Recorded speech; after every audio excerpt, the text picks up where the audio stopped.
മുയലമ്മയും മക്കളും. ചക്കി മുയൽ ഭയങ്കര സന്തോഷത്തിലാണ്. ഇതുവരെ തൻ്റെ പള്ളക്കീഴിൽ ഒതുങ്ങിയിരുന്ന തൻ്റെ കുഞ്ഞുങ്ങൾ ഓടാനും ചാടാനും കളിക്കാനും ഒക്കെ തുടങ്ങി. സുന്ദരികളായ തൻ്റെ മക്കളുടെ കളികൾ കണ്ട് ആ അമ്മ മുയൽ സന്തോഷിച്ചു.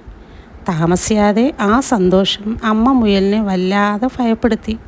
എത്ര പറഞ്ഞാലും കുഞ്ഞുങ്ങൾ അനുസരിക്കില്ല. അവർ ഓടടാ ഓട്ടം.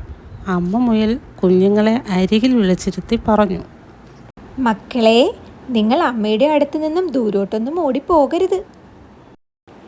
എന്താ അമ്മ ഓടിയാലേ? നല്ല രസമല്ലേ, ഞങ്ങൾക്ക് ഇഷ്ടാണ്.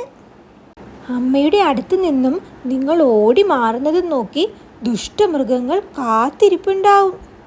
അതിന് ദുഷ്ടമൃഗങ്ങളെ ഒന്നും ഞങ്ങൾ കണ്ടില്ലല്ലോ. അവറ്റകൾ തക്കം പാത്തിരിക്കും. കയ്യിൽ കിട്ടിയാൽ അപ്പോഴേ പിടിച്ചു തിന്നും. അയ്യോ അമ്മേ, പേടിയാവുന്നു. അതേ മക്കളെ, തക്കം കിട്ടിയാൽ നമ്മളെ പിടിച്ചു തിന്നാൻ കാത്തിരിക്കുന്ന ദുഷ്ടമൃഗങ്ങളാ ചുറ്റും. ഇല്ലമ്മേ, ഇനി ഞങ്ങൾ എങ്ങും ഓടില്ല. അമ്മയുടെ അടുത്ത് നിന്ന് കളിച്ചോളാം. ദൂരേക്ക് എങ്ങും പോവില്ല. അമ്മ മുയലിന് ഒരുപാട് സന്തോഷമായി. മുയലമ്മ മക്കളെ ചേർത്ത് പിടിച്ചു. ഞങ്ങളുടെ ഈ കുഞ്ഞു കഥ ഇഷ്ടമായെങ്കിൽ എല്ലാവരും സപ്പോർട്ട് ചെയ്യുക, ലൈക്ക് ചെയ്യുക, ഷെയർ ചെയ്യുക, സബ്സ്ക്രൈബ് ചെയ്യുക. അടുത്ത വീഡിയോയുമായി കാണുന്നത് വരെ tata bye bye, see U.